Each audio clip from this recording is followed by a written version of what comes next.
Hey everyone, I'm Dark Quarter and welcome back to Katawa Shoujo. So last time we kind of had that run-in with the nurse who said we had to exercise regularly or it could be very bad. Well, more implied it. And then we kind of helped the new girl, Rin, with her art project. And then we kind of had to run a little bit with the track girl, Emmy. And now, this is just after that. So let's see what's going to happen now. I head back to the dorms to wash and change into my uniform, trying to resist the urge to take a really long and hot shower. I'm tired from all the running, so I just want to unwind, but I don't want to break my slowly building routine of getting to school before the morning rush. After taking a long shower anyway, I dry myself off and get out of the stall to put on my clothes. Out of nowhere, a shadow appears within the mist, looming and radiating malicious intent. It bursts through the fog. It's Harry Potter, isn't it? Yep. Sup? What are you doing here? What the hell? You just scared me. What's your problem? I should be asking you that. I've been looking for you all over the place, man. What do you mean, all over the place?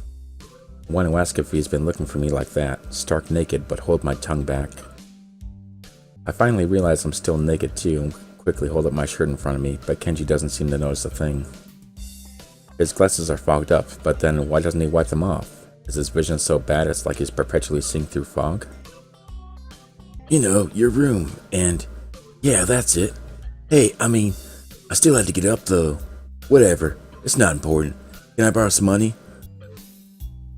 He puts on an innocent face and looks away, trying very hard to look very casual.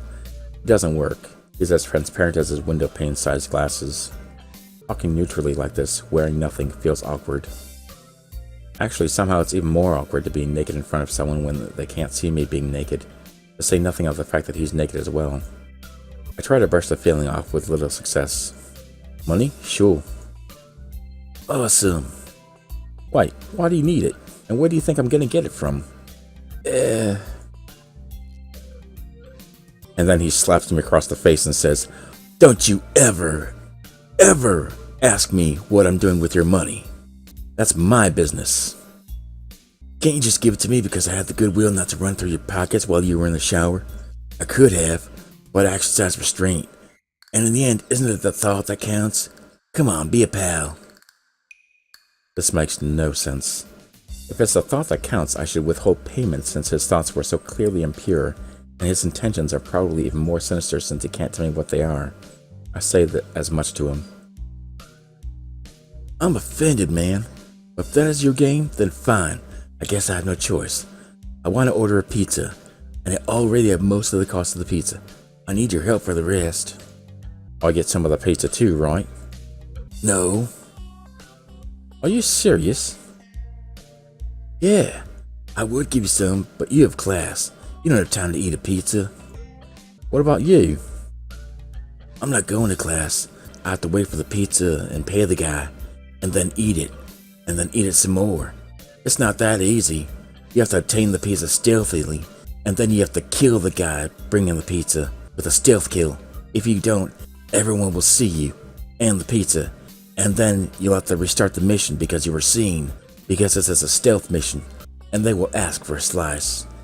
And I don't like that. And then I have to eat the pizza some more. And then I have to shove the entire thing in my mouth. Then I have to lick the box. And then I have to eat a microwave popcorn.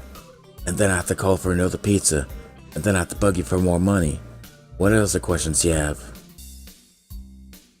It's a hard word out there. Everyone wants a piece. Then you're left pizzaless in an unforgiving world. It's happened before. That's how I know.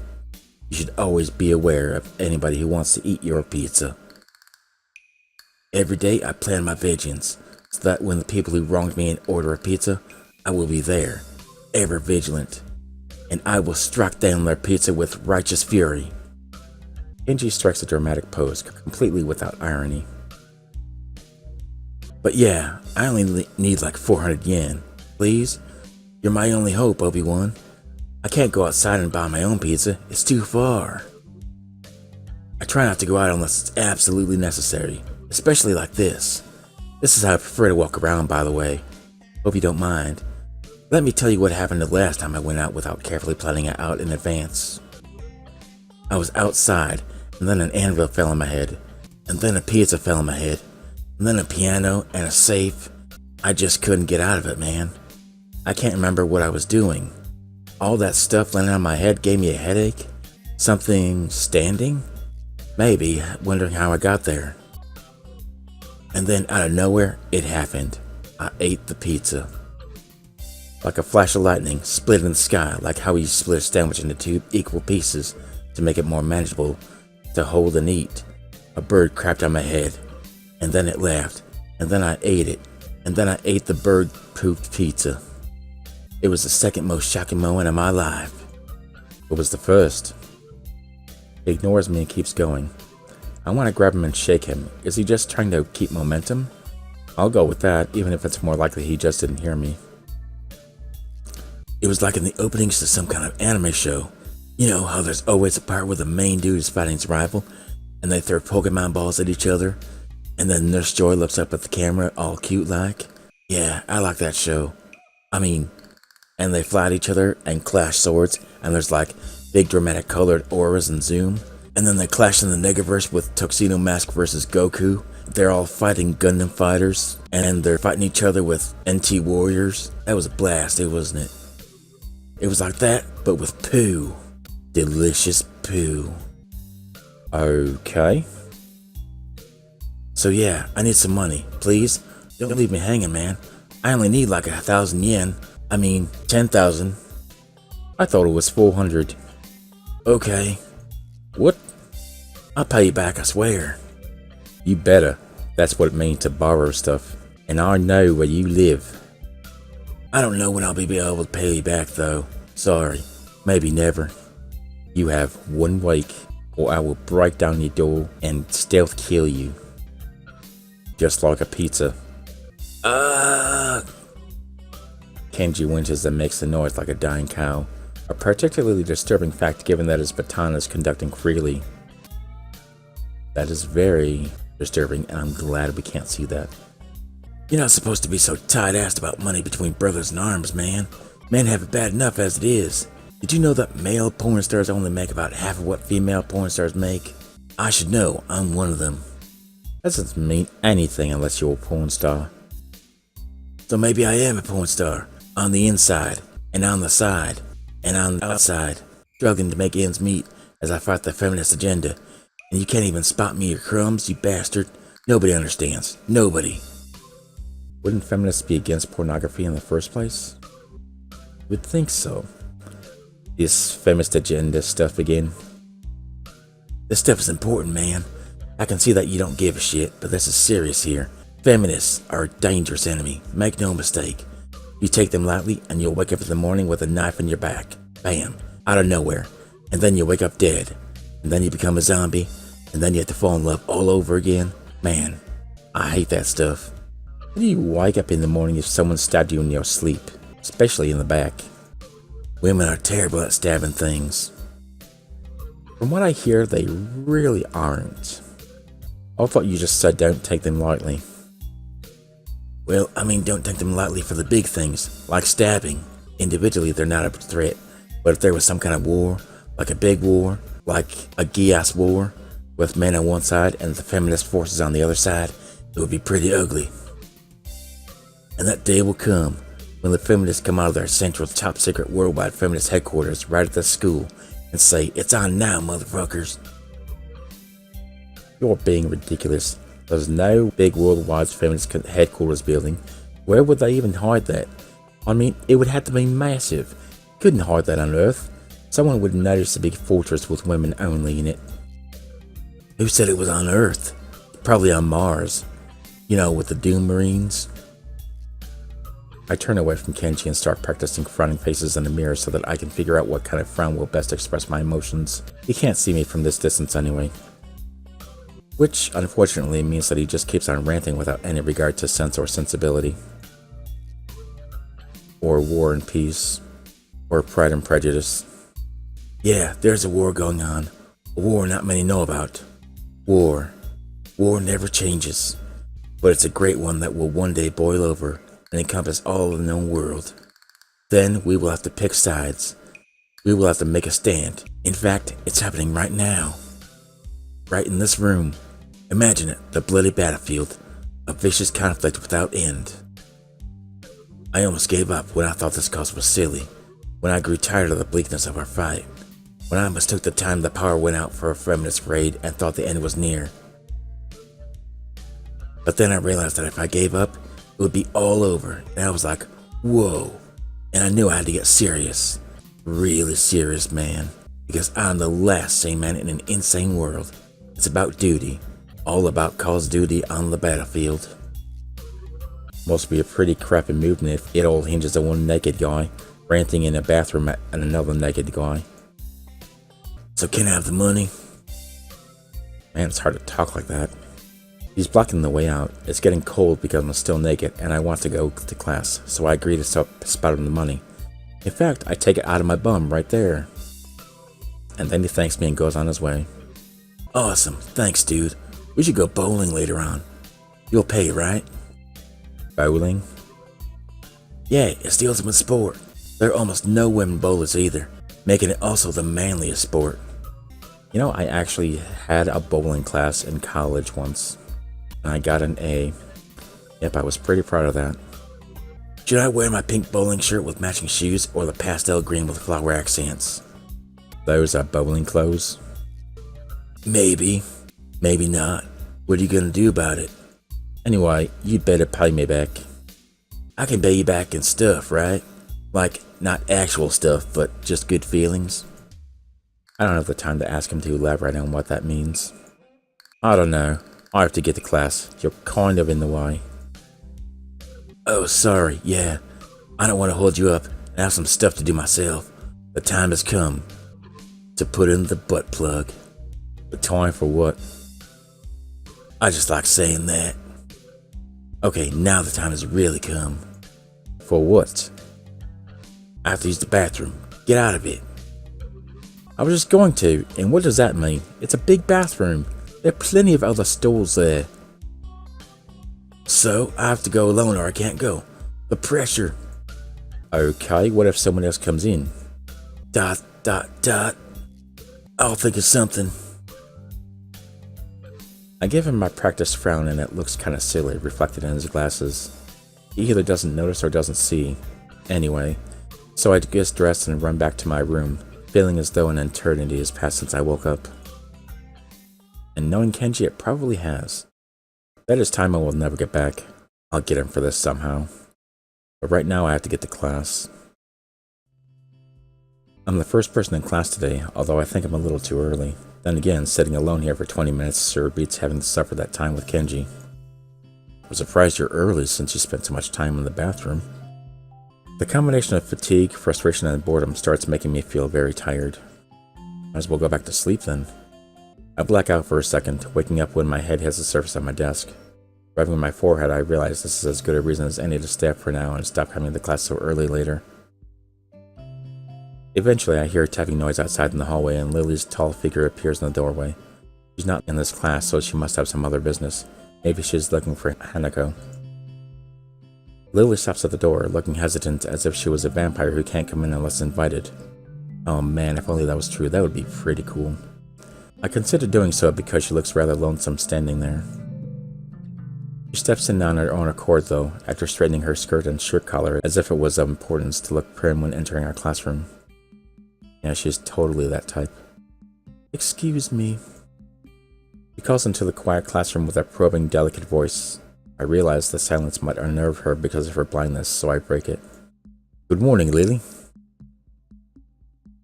Sayo, good morning. Didn't hear you come in. I wonder if she thinks it's suspicious I didn't say anything to her before. It's likely. If I were to tell too big a lie now, it would sink me. Well, I was already here, just asleep until now. Oh, have you seen Hanako today, by any chance? No, she seems to come in only just before the bells ring, or after that. Did you want me to tell her something for you? No, it's fine. It's strange, but I think we're the only two people in the school right now. I didn't hear anyone else on my way here. I shouldn't have gotten up so early today, I guess. You're chastising yourself for doing something that other people should. Punctuality is a good thing. I think so, anyway. It's a very busy morning today. Festival is coming up soon. Today is the deadline for event registration, budget reports, and any other official paperwork. It could be that everyone is trying to complete the necessary forms at the last minute. Maybe that is why it's so quiet today. And there goes the quiet right there. Hi. Misha pops into the room with Shizune as if on cue, shouting with a loudness that makes Lily visibly flinch. I could definitely imagine that. Hee-chan. Hi. Dot. Look, it's a class representative. Hello. Lily smiles, probably amused by Misha's or Shizune's use of the word look. Good morning. Dot. Of course, you're not the representative of this class, right? I'm not. Lily seems a little more guarded in her answers to Shizune than she was with me the other day. Guess they really don't get along at all. It's interesting to see that Shizune seems to butt heads with a lot of students. Then I realize that Lily might actually not know Shizune is present and she's trying to detect whether or not she is, to know who she's talking to. For all she knows, she's talking to Misha, but knowing that she and Shizune are practically inseparable, she might expect Shizune being the one that actually talks. Damn, how complicated. I decide to help Lily out, for my own peace of mind more than anything else.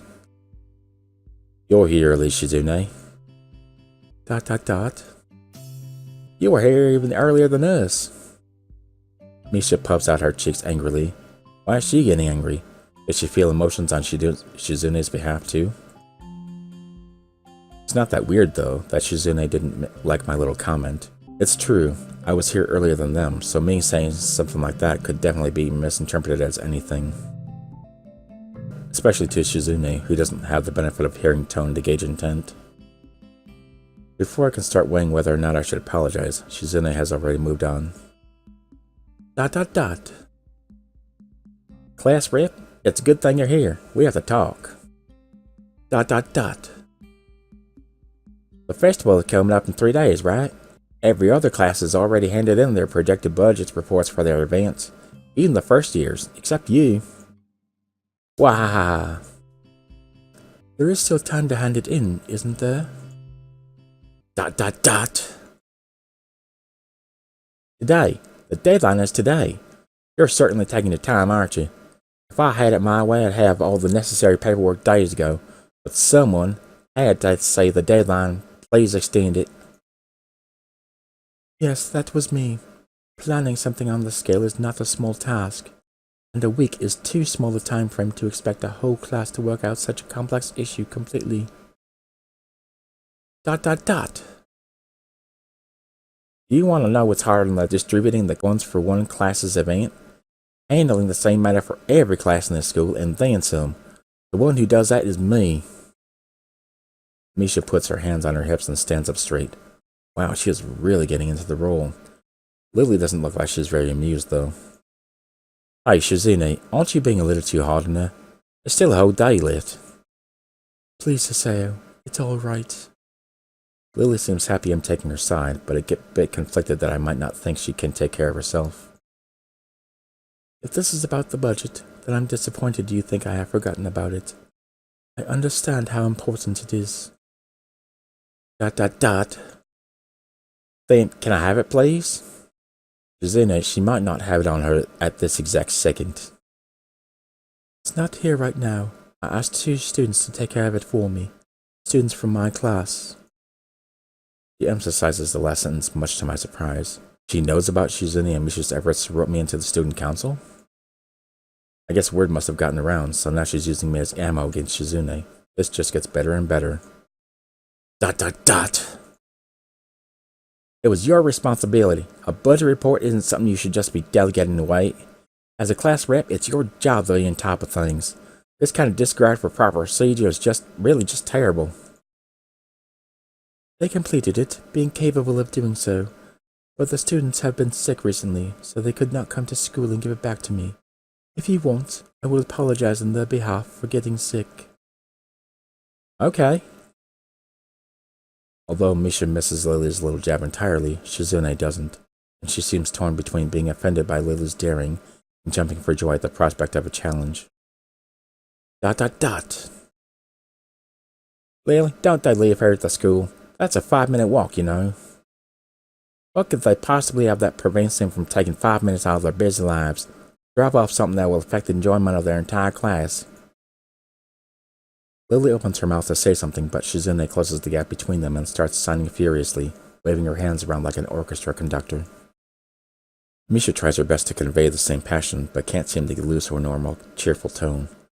The result is interesting and somewhat surreal. ...